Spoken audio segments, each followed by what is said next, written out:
إن الحمد لله نحمده ونستعينه ونستغفره ونعوذ بالله من شرور أنفسنا ومن سيئات أعمالنا من يهده الله فلا مضل له ومن يضلل فلا هادي له وأشهد أن لا إله إلا الله وحده لا شريك له وأشهد أن محمدا عبده ورسوله صلى الله عليه وعلى آله وصحبه وسلم يا أيها الذين آمنوا اتقوا الله حق تقاته ولا تموتن إلا وأنتم مسلمون. Me emrin e Allahut, të gjithë mëshirshmit, mëshiruesit, Allahun Zotin e vetëm të vërtetë falenderojmë, vetëm prej Tij falje dhe mëshirë kërkojmë. I lutemi të Madhit Zot Allahut që të na ruaj prej skeqjes, e cila nuk është gjë tjetër vetëm se pasojë e veteve dhe veprave tona, cili ndo që i Madhi Zot Allahu e udhëzon, nuk ka kusht ta humbi dhe devijoj, dhe cili do që humb dhe devijon, nuk mund ta udhëzojë tek e drejta dhe e vërteta askush tjetër përveç Allahut Xhella Xhelalu. Dëshmoj dhe deklaroj se nuk ka Zot të vërtet, e Zot që meriton të jetë Zot e të adurohet si Zot, e të njihet si Zot përveç Allahut. Ai është një i vetëm, pa shok, pa ortak, i pa imagjinueshëm nga mendjet njerëzore absolut, nuk ka bir ose bi as bashkëshorte, nuk ka nevojë për ndihmës as për ortak. Dëshmoj dhe deklaroj se Muhamedi sallallahu alaihi wasallam ishte njeri rob i Zotit, adhurues i Tij, dhe ishte i dërguar i Zotit, dhe ishte vula e profecisë në tokë, domethënë mbas Tij nuk do të ketë më profeci. Zoti e solli në tokë nën hijen e ajetit kuranor, "Wama arsalnaka illa rahmatan lil alamin", të sollëm në këtë botë ty o Muhammed sallallahu alaihi wasallam për të qenë mëshirë e Zotit, dhuruar gjithë potrave, gjithë krijesave. I Madhi Zot Allahu Xhella Xhelaluhu herë mbas here besimtarët dhe besimtaret i këshillon dhe i thret që të jenë gjithmonë në hijen e devocionit dhe devotshmërisë ndaj të Madhit Zot. O ju që keni besuar, frikësojeni Zotit ashtu siç duhet, dhe se vdekja mos t'ju gjej vetëm se duke qenë musliman. Pra duhet me ne të gati këtij muhabeti, se nuk dihet se kur vjen. Për këtë arsye dhe besimtari mundohet që të jetë gjatë gjithë kohës dhe gjatë gjithë jetës korrekt, sepse e din se nëse vjen ai moment, as nuk vonohet, as nuk mund vi para kohe, po vjen kur e ka shkruajt i Madhi Zot.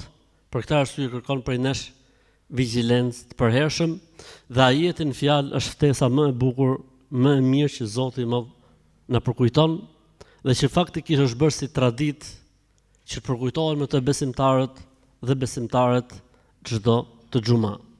Ne jemi në udhëtimin tonë në një sure interesante të Kuranit, një sure të bukur. E gjitha surat e Kuranit janë të bukura, e gjitha surat e Kuranit janë të mrekullueshme, po kjo është e veçantë disi, sepse trajton shumë pjesën e marrëdhënieve ndërnjerëzore, për këtë arsye dhe ka veçori më specifike në krahasim me surat që janë përpara saj në Kur'an. E ne sot me shpresën e të Madhit Zot, inshallah taala, do të ndalemi në një cobëz nga një ajet i gjatë. Pra nuk do të marrim gjithë ajetin, po vetëm një shkëputje ajeti. Po faktikisht gjithë feja, gjithë Islami është në këtë cobëz ajeti. I Madhi Zot Allahu Xhella Xhelaluhu tha: "Wa ta'awanu 'alal birri wat taqwa wa la ta'awanu 'alal ithmi wal 'udwan." Bashkëpunoni mes njëri tjetrit në çdo gjë që është e mirë, e dobishme, dhe në të ka devocion dhe devotshmëri ndaj Zotit. Dhe mos bashkëpunoni në gjërat e këqija, mëkate dhe gjunahe apo armiqësi. Një ajet, cobëz ajeti, që faktikisht përfshin gjithçka.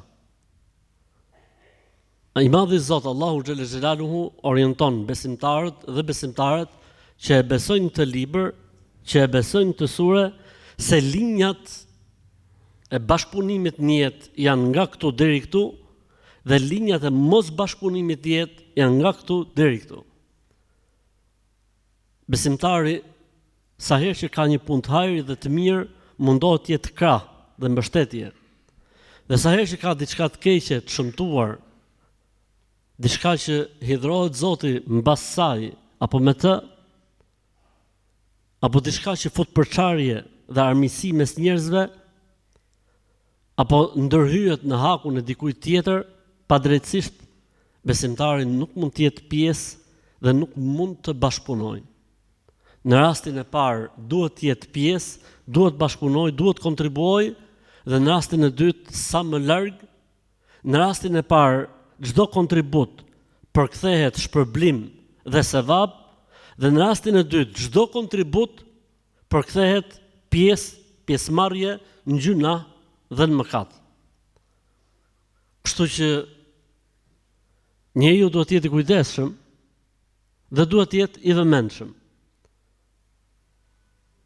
Pasi jo çdo gjë që paraqitet duhet ta shtrim dorën, por ne duhet të bëjmë analizën. Nëse na rezulton që mbas kësaj gjëje kënaqet Zoti, fitohet mëshira e Zotit, fitohet kënaqësia e Zotit, pse mos jemi pjesë? Aq sa mundemi, nuk ka problem. Edhe nëse mbas analizës na rezulton që kjo gjëja e hidhron Zotin dhe mund bëhet sebeb që ne dënohemi në zjarr xhenemit, apo është diçka që dëmton njerëzit, ne tërhiqemi prej saj, edhe nëse ofertën na japin njerëzit më të afërt, apo njerëzit që ne mund të kemi më pranë nesh. Kështu që bashkëpunimin të mira është pjesë e udhëzimeve të Islamit dhe largimi nga bashkëpunimi në të këqija është pjesë e udhëzimeve të Islamit. Faktikisht po ta shohësh Kur'anin nga fillimi deri në fund kështu është. Po këtu ka ardhur sqarimi më i veçantë. Njeriu në natyrën e tij është social, nuk mund të jetojë dot vetëm. Njeriu jeton në bashkësi dhe ka punë me njerëzit vazhdimisht. Duke qenë se ka punë me njerëzit vazhdimisht, jo çdo gjë që ofrohet, ne duhet të jemi bashkëpunëtor dhe pjesëmarrës në të. Po ta shohësh në surën El-Fatiha, ne kur lexojmë surën El-Fatiha, çfarë themi? Ihdina siratal mustaqim. Çfarë themi? Iyyake na'budu wa iyyake nasta'in. Ta përkthejmë pak në gjuhën shqipe, vetëm ty të adhurojmë dhe vetëm prej teje ndihmë kërkojmë. Po ai që po flet faktikisht është sa persona. Ti që e lexon Fatihan je një person. Po faktikisht ti nuk je i vetëm në adhurimin e Zotit. Dhe flet dhe në emër të tjerëve. Pra qysh në fillim të Kuranit ty t'jep sinjalin që ti duhet mendosh dhe për tjerët. Dhe po ta shohësh mbylljen e Kuranit, Suratun Nas. Surja për njerëzit, prap, me njerëzit e lidh situatën. Për këtë arsye dhe pejgamberi sallallahu alaihi wasallam jep disa shembuj shumë interesant nga fakti se si mund të jetë kjo formë e bashkëpunimit në të mirë apo në të keqe. Do të shohim disa raste shumë interesante. Pejgamberi sallallahu alaihi wasallam mbasi ka jetuar në Medinë dhe domethënë ishte anë nga fundi i jetës së tij, në një bisedë me shokët e tij bie fjala për një beslidhje para islamike. Kjo beslidhja para islamike kishte emrin Hilful Fudul. Beslidhja e si më thon fisnikëve. Beslidhja e fisnikëve. Njerëzit më të shquar të Mekës i dhanë besën njëri tjetrit që në Mekë nga sot e tuti nuk do të bëhet padrejtësi askujt, edhe nëse është jabanxhi, që ishte dhe sebepi i kësaj beslidhje. Dhe ra muhabeti, diskutuan dhe u kujtua ajo që ka ndodhur, se më para se të ishte pejgamberi i Zotit, pejgamber mirë po, duke qenë se kishte pozicion dhe ishte besueshëm dhe njerëzit e donin, ishte edhe ky pjesë e fisnikëve, e atyre që i dhanë dorën njëri tjetrit, pra vun dorën mbi njëri tjetrin se nuk do të kishte më padrejtësi. Tha pejgamberi alayhi salatu selam, nëse do të bëhet ndonjë tjetër si puna e saj, unë do të dëshiroja të isha pjesë e asaj marrëveshje. Pse? Është në të mirë. Përderisa është në të mirë, pse mos të jem pjesë e bashkëpunimit në të mirë. Ose rasti ku pejgamberi sa se më tha, ad-dalu alal khairi kafa'ilihi. Ai që orienton për një të mirë e merr sevapin dhe shpërblimin njësoj si ai që e bën të mirën. Ose thënia e pejgamberit sallallahu alaihi wasallam, çdo ditë që njeriu gdhin në jetën e kësaj bote, e ka për detyrë për çdo nyje në trupin e tij të japë një sadaka. Në një transmetim tjetër thot 360 nyje ka njeriu në trupin e tij dhe për çdo nyje në trupin e tij e ka për obligim të japë një sadaka.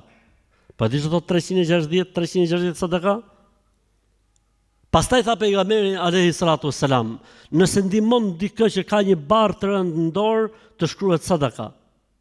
Nëse është dikush duke ngarkuar mushkën dhe i jep i krah, është sadaka. Nëse gjykon drejt mes dy njerëzve, është sadaka. Nëse urdhon për mirë apo ndalon nga e keqja, është sadaka. Një buzëqeshje në fytyrën e besimtarit është sadaka. Një selam që jep dhe që merr është formë sadakaje. Dhe kështu pejgamberi sallallahu alajhi wasallam jepte rastet, thënia jote subhanallahu është sadaka, thënia jote elhamdulillah e kështu me radhë. E kush nuk ka mundësi, le t'i fali 2 rekat para dite, se e ka dhënë sadakan e ditës së tij. O pejgamberi i Zotit i tha dikush, çfarë është puna më e mirë që mund të bëjë një besimtar? Tha të besoj Zotin dhe të bëj xhihad në rrugën e Zotit. Tha po nëse s'ka mundësi, tha atëherë le t'japi sadaka nga pasunia e tij. Tha pejgamberi i Zotit, po nëse s'ka mundësi, atëherë tha t'i japi zanat dikujt që s'ka mundësi, që t'i japi zanat, t'i japi zanat dikujt që s'ka zanat. Po mirë, nëse nuk ka mundësi, tha atëherë tha të ndihmoj dikë që ka nevojë për ndihmë. Tha po nëse nuk ka mundësi, kishte nda mendjen ky, vetëm negativitet. Tha po nëse s'ka mundësi, tha mos t'i bëj keq njeriu. As ke mundësi më bë mirë. Fakti mos i bëj keq njeriu. Dhe nëse nuk i bën gjë sa bukur. Dhe nëse nuk i bën keq njeriu, të shkruhet tek Zoti sikur ka dhënë sadaka. Se shumë herë mund të jepet mundësia të bësh keq dhe ti tërhiqesh. Kjo tërheqja jote që nuk bën keq të shkruhet tek Zoti sikur ke dhënë sadaka. Kështu që koncepti i sadakas në Islam nuk është vetëm tek paraja, por është edhe tek buzëqeshja. Është edhe tek punët e mira që ti mund të ofrosh dhe mund të ndihmosh njerëzit. Për këtë arsye, për gjërave më të bukura vëllezër dhe motra që kemi hasur në shkencën e mësimit të hadithit. Pothuajse të gjithë dietarët që merren me lëshimin e licencave të librave të hadithit. Kur shkon nxënësi, dëgjojeni këtë se është mrekulli. Kur shkon nxënësi për herë të parë për të marrë Buhariun, Muslimin, Tirmidhin tek një i fushës. Është bërë traditë o vëllezër qysh nga shekulli, fiksoje, qysh nga shekulli i 3 deri më sot, pra i bjerë afërsisht sa 1200 vjet, është bërë traditë e dietarëve të hadithit, kur i shkon dikush për të marrë hadithe tek ai, gjëja e parë që mëson, a dini cili hadith është? Ar-Rahimuna yarhamuhumur Rahman, irhamu men fil ardhi, irhamukum men fis sama. Gjëja e parë që mëson nxënësi i hadithit tek dietari referencë i hadithit që ka shku të marrë me mira hadithe prej tij është të mëshirshmit. I mëshiron i gjithë mëshirshmi. Mëshironi ata që janë në tokë, t'ju mëshirojë Zoti që është miqësie. Mësohet ky hadith, përmendesh me zinxhir transmetimi deri tek pejgamberi alayhis salam, pastaj e fillon nxënësi tek profesori i tij me 2 librat muttafaqun alayh, Buhariu, mësoj kështu me radhë deri në fund. Mesazh i qartë dhe i bukur që kjo fe orienton gjithmonë tek e mira dhe tek e dobishme. T'u jap dhe më ekstrem se sa kjo. Pejgamberi alayhis salam tha, nëse është duke u bë kiameti, ka fillu më unis, dhe ti ke, tha, një fidan në dorë, ke shku me miell një fidan. Tha ti mbill e fidanën, le të bëhet kiameti. Po çfarë fitoj njëra të u bë kiameti, ti mbill se do marrësh shpërblimin e veprës. Nuk humb tek Allahu asgjë. Po edhe sebepet për gjërat nuk humbin tek Allahu xhella xhelaluhu. Për këtë arsye besimtarit, nëse i jepet hapësira dhe mundësia, e shfrytëzon se nuk dihet se ku e fiton, dhe nëse i jepet mundësia për të bërë një të keqja apo për të bërë një gjë të shëmtuar, tërhiqet se nuk dihet se ku e humb një herë për gjithmonë. Do të thuash ti, po njeriu është i dobët dhe njeriu ka momentet e tij që nuk e kap. Okej, tani gjithë jemi dobët dhe gjithë kemi probleme dhe mangësi. Po njeriu më i mirë është ai i cili reflekton, pendohet, kërkon hallallikun, nëse dikujt e ka hyrë hak, apo është bërë fjala e tij, apo shenja e tij, apo sinjali i tij, shkak që të bëhet një e keqe, do të kërkoj hallallikun për krijesave, siç e kemi përmend edhe në hutbe të tjera. Cilat janë fushat ku njerëzit mund bashkëpunojnë me njëri tjetrin? Fusha e parë më e rëndësishme dhe më e bukur dhe më e mrekullueshme që duhet bashkëpunojnë me njëri tjetrin është fusha e ftesës dhe ofrimit të njerëzve në fenë e Allahut.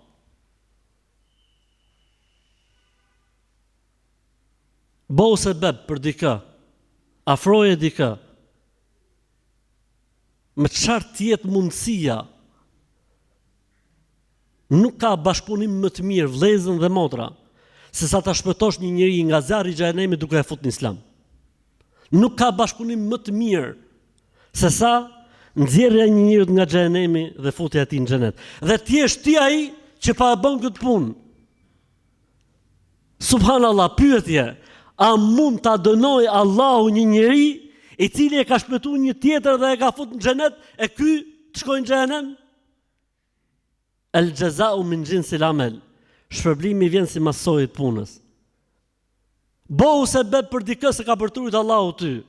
Shpëto dikë se do të shpëtojë Zoti ty. Dhe mos e nënvlerëso vllajim dhe motrarim asnjë moment. Mund të jetë diçka që ti nuk i kushton. A e dini ju vëllezër dhe motra se ka njerëz që janë udhëzuar pasha Zotin, që nuk ka Zot tjetër përveç tij, ka njerëz që janë udhëzuar vetëm nga fytyra dhe buzëqeshja e muslimanëve, asgjë tjetër. Nuk kanë ditë as çfarë është Islami, as çfarë udhëron Islami, as çfarë ka Islami, asnjë gjë. Thjesht ka pas një punëtor musliman i cili gjithmonë rinte i qesh. Gjithmonë rinte sadaka vllai. 8 orë në punë, të dhon sadaka, pa pushim. Vetëm buzëqeshja e tij dhe fytyra e tij e çelur ka ngacmuar. S'ka probleme. S'ka mundësi që kërin gjithmonë i buzëqesh. Dhe e kanë pyet, ka thonë, po ne kështu e kemi edhe me fen ton që njeriu do të jetë buzëqeshur, duhet ngjallë shpresë tek fytyrat e tjera, tek njerëzit e tjerë. Pse kaq detaje shif kafeja ju, po kaq detaje. Po çfarë është Islami etj deri në fund. E sa raste ka të tilla pa ftuar fare dhe pa fol fare. Ndërkohë që ne mund të kemi situata dhe situacione në jetë që mund të bëhemi sebeb për dikë me i fjalë të mirë, me i këshill të mirë, me i dhurat, me i ftesë, me i ofrim libri apo diçka e bukur, apo s'ka dalë tani elhamdulillah copzat e videove, që mund t'ia çosh gjithë fisit tat, që mund t'ia çosh gjithë kolegëve të tu. Njerëzit që kanë për grupe, njerëzit që kanë Facebook, njerëzit që kanë në Instagram, ku e dim ne se çfarë mund bëhet sebeb për dikë që të udhëzohet në Islam. Fusha e dytë e bashkëpunimit është fusha e bashkëpunimit në familje. Po në familje. Njerëzit e familjes duhet të funksionojnë si një trup i vetëm. Dhe duhet të jenë bashkëpunëtor me njëri tjetrin, dhe duhet bashkëpunojnë me njëri tjetrin. Dhe se nuk ka në familje detyra fikse të ndara. Po krye familjari mund të bëjë edhe një herë punë të anvisës, ndonjëherë. Ashtu siç mund të bëjnë fëmijët punë e njëri tjetrit. Dhe bashkëpunojnë gjithë me njëri tjetrin dhe bëhen si një koshere bletësh.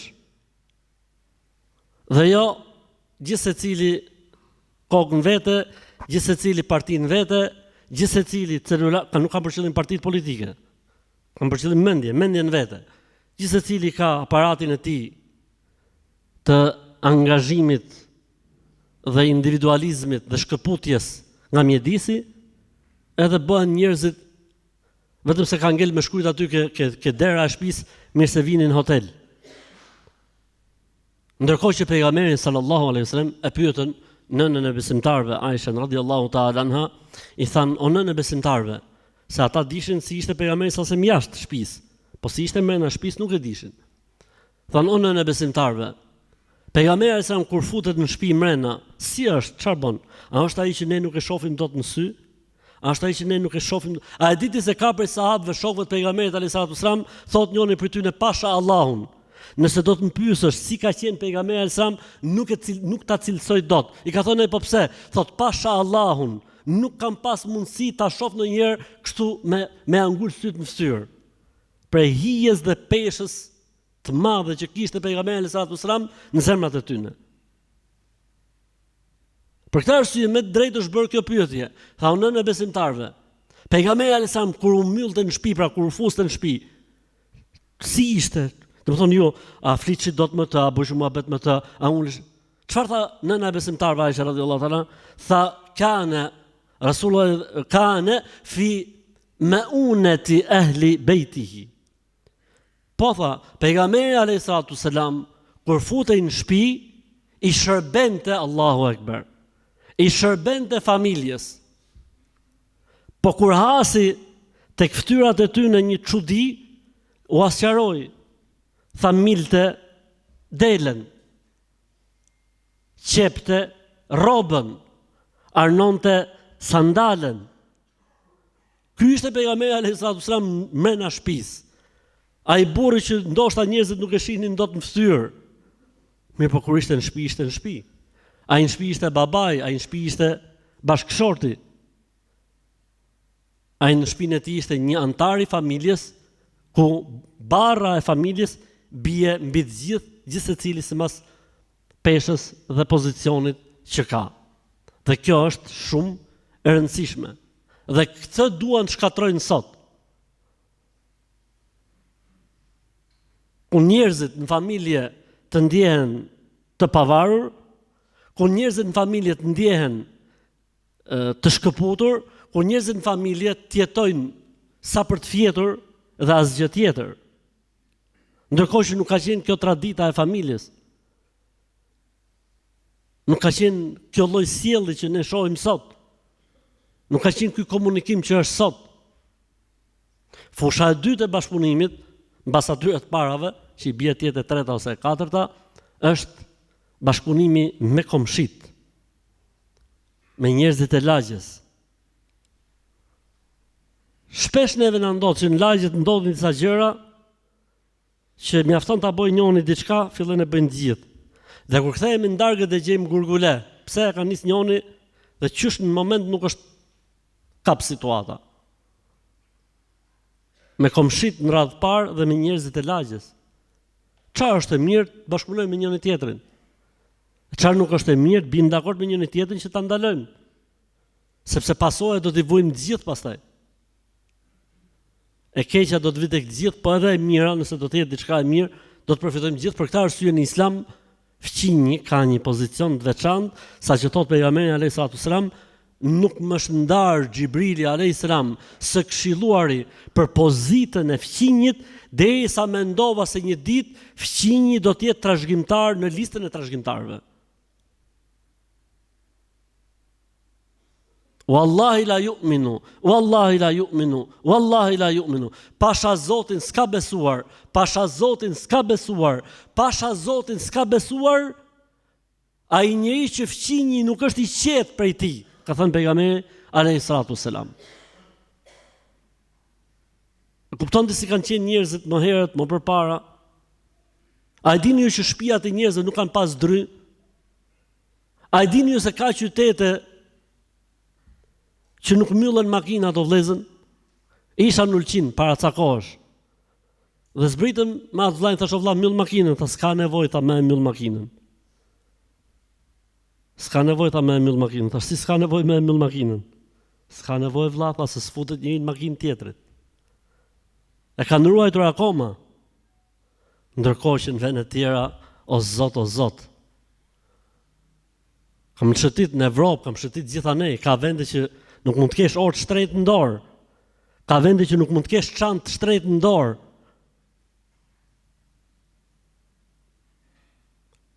edukata dhe besimi çfarë bën me njerëzit dhe shthurja dhe mosbesimi çfarë bën me njerëzit.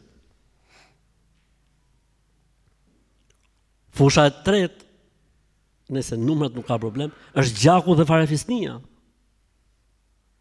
Si mund të jesh i dobishëm dhe i mirë kur gjaku jot nuk është i pari që po përfiton prej teje? Si mund të jesh i mirë dhe i dobishëm dhe i dashur i Zotit dhe i afërm i Tij kur gjaku jot dhe farefisi jot dëmtohet prej teje? Po s'ke lidhje valla, nuk ke lidhje pasha Zotin. Nuk ke lidhje. S'ke kuptuar asgjë. A kupton o vllai im dhe motra ime se sot ne flasim për farefisnin, për gjakun, sikur po flasim për një çështje të kohës së gurit ose të bronzit. A kupton ti që Islami thotë deri tek kushëriri i parë ke obligim, interesimin, pyetjen. Deri tek kushëriri i parë nuk bëhet fjalë për tezën, për hallën, për xhajën, për dajën, po edhe fëmijët e tyre dhe gocat e tyre. Mo interesu me pyet si kanë hallët, si kanë punën, çfarë vështirësish kanë, si mund t'i ndihmojsh. Si do të duket ty për shembull që një kushërir jot shkojë ta adhurojë dikë tjetër përveç Allahut, sepse ti je treguar i mangut dhe nuk e ke ftuar në xhami. Apo dalin nga feja dhe besimi se ti je treguar neglizhent. Po vallai dinë e Kiametit ka për kërku llogaria për Zotin. Sa është gjak. Dhe për çdo gjë tjetër që ka nevojë, tha pejgamberi i Zotit, më ka sprovuar Zoti me gjakun tim, tha pse? U bëj mirë, tha më bëjnë keq.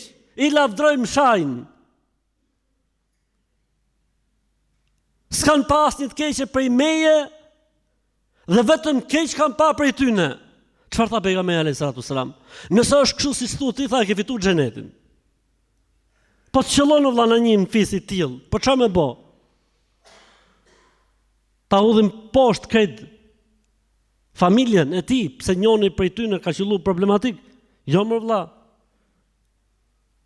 Ne pse kemi problem? Për shembull e them, me çun me një kushëri me gjithë familjen e tij asy mas dalim më. Po kjo s'është fe pastaj, kjo nuk është besim. E Allahu thot bashkëpunonin të mira. Në devotshmëri. E mos bashkëpunonin në të këqija dhe në armiqësi. Fusha e bashkëpunimit pastaj me të gjithë njerëzit. Pejgamberi alayhis salatu sallam na mëson që të bëjmë mirë sa të mundemi. Sa mundesh me bëj mirë edhe nëse njerëzit nuk ta dinë. Dhe sa të kesh mundësi me u largu nga e keqja, largohu, edhe pse njerëzit prap nuk ta dinë apo ta akuzojnë. Pse? Do të vijë një moment dhe do të vijë një, si më thon, do të vijë sekondi që e drejta dhe e vërteta do dali edhe nëse ka mjegullnaj mediatike. Do të nxjerrë Zoti gjërat. Nuk humb asgjë tek Zoti xhella xhelalu. Kështu që marrë shpresën ke Zoti, shpreso shpërblimin e Atij lart dhe mos e maj mendjen ke njerëzit. Ta ditën, nuk ta ditën, të vlerësuan, nuk të vlerësuan, të pan, nuk të pan. Shumëzoj me zero. Dhe shi kënaqësinë e Zotit. Tek ai nuk humb asgjë. Për këtë arsye themi gjithmonë o vëllezër që njeriu në jetën e kësaj bote matet me atë që bën për hatër të Zotit. E nëse bën për hatër të Zotit, do të vijë dhe sprova. Do të vijë dhe sprova që të kuptohet, e ke bën për hatër të Zotit apo jo? Si thajta, po mirë tha, filani tha i kisha bën mirë, tha më bën keq, po këti që si kisha bën mirë, ky pse më bën i keq. Kështu ka rrit koha sot. Po nuk është kështu vallaj, nuk është kështu. Kam pas thonë të moçmit, bëj të mirën dhe hidhe në det. Le mos ta di njerëzit. Do ta di Zoti, po një ditë do të dalin breg. E mbyll hutbën e parë me fjalën e të Madhit Zot, e cila është në këtë linjë. Wal asr. Innal insana lafi khusr illa alladhina amanu wa amilu s-salihati wa tawasaw bil haqqi wa tawasaw bis sabr. Betohem në kohën se njeriu është në një humbje të qartë.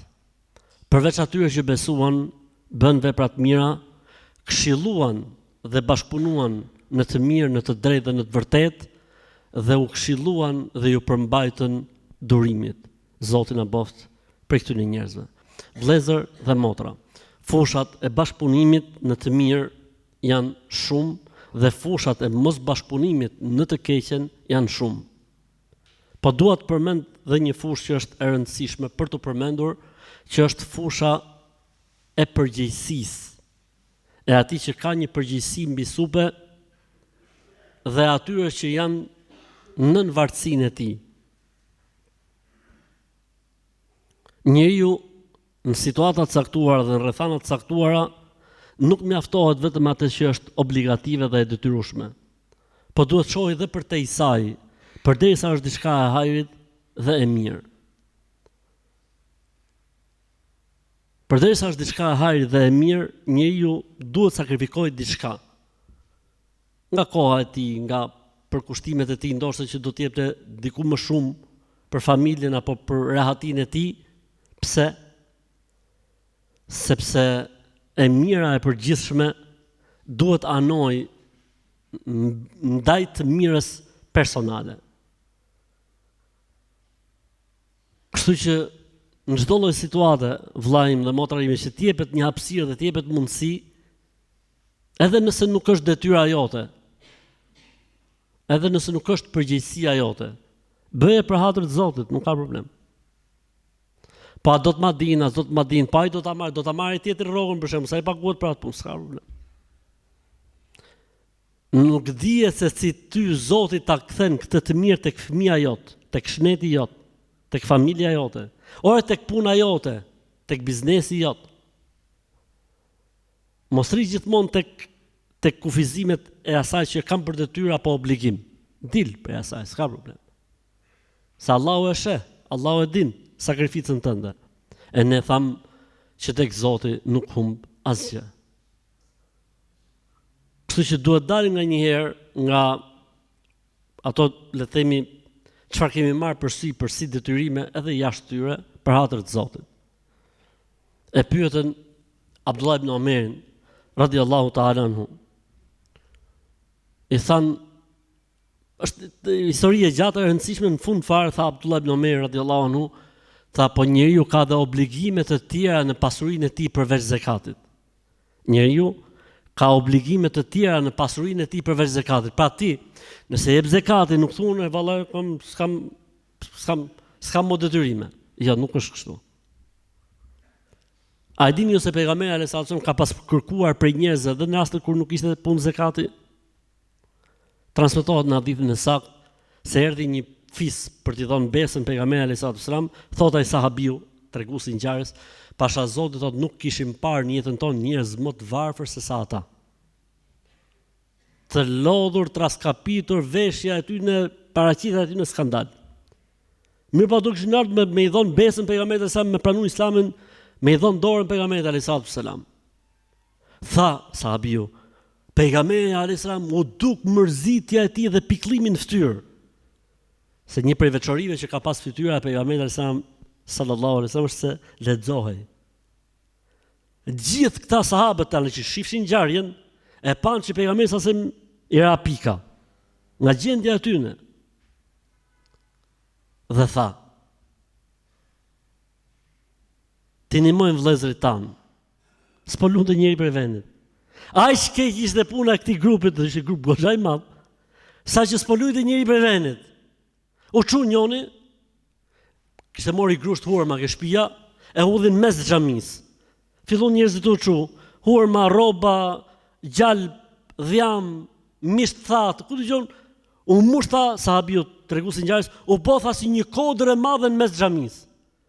Tha buzëqeshi pejgamberi selam, ju çel fytyra pejgamberi selam, tha u bë sikur u bë pejgamberi selam sikur ishte njëri tjetër. Çfarë tha pejgamberi sallallahu alajhi wasallam? Tha kush bëhet sebeb për një të mirë dhe njerëzit e ndjekin, ai do të marrë shpërblimin e gjithë aty në të tjerëve. Ama dhe kundërta, kush bëhet sebeb për një të keqe, do të marrë ndëshkimin për të dhe ndëshkimin e çdo kujt që mësoj prej tij këtë të keqen. Prandaj, o bëj mirë, o bo se bë për mirë, po mos bëj keq, as mos u bëj se bë për të keqen. Për këtë arsye, për ta përmbyll, në transmetim të Omer ibn Khattabit radhiyallahu ta'ala anhu, ka ndodhur për herë të parë në historinë, le të themi, e regjistrimit në Islam, që është regjistruar si ngjarje, thotë 10 veta në kohën e Omerit vran një person. Ama vrasësi ishte një. Këto të tjerët ishin bashkëpunëtorë. Tani shkoi çështja, mbasi u vërtetu, mbasi personi e pranoi, tregoi dhe grupin, shokët, dhe shkoi çështja tek Omer ibn Khattabi. Omer ibn Khattabi për herë të parë në historinë e Islamit tha: gjykimi është si më poshtë vijon, do të vriten të 10. Pra e vetëm ai që vrau, po të gjithë bashkëpunëtorët. Dhe ju bëri përshtypje sahabëve, shokëve të tjerë, se zakonisht ligji i Islamit cili është?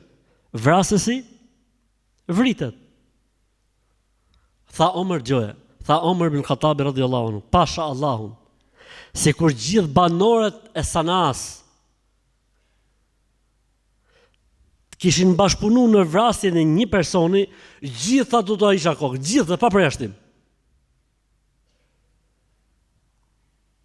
Bashkëpunimin të keqen. Bashkëpunimin të keqen varet nga përfundimi dhe bashkëpunimi në të mirën nuk varet nga përfundimi. Bashkëpunimin të mirën ti e merr sevapin edhe po nuk u bëhen mira. Bashkëpunimin të keqen ti e merr ndëshkimin edhe po nuk u bë, edhe po nuk qet ti vepruesi të keqes. Përderisa ke dhënë dorë, përderisa ke dhënë mendim, përderisa ke dhënë sinjal, kap edhe ty Zot na ruaj ndëshkimi, Allahu na ruaj apo gjunahe apo mëkati.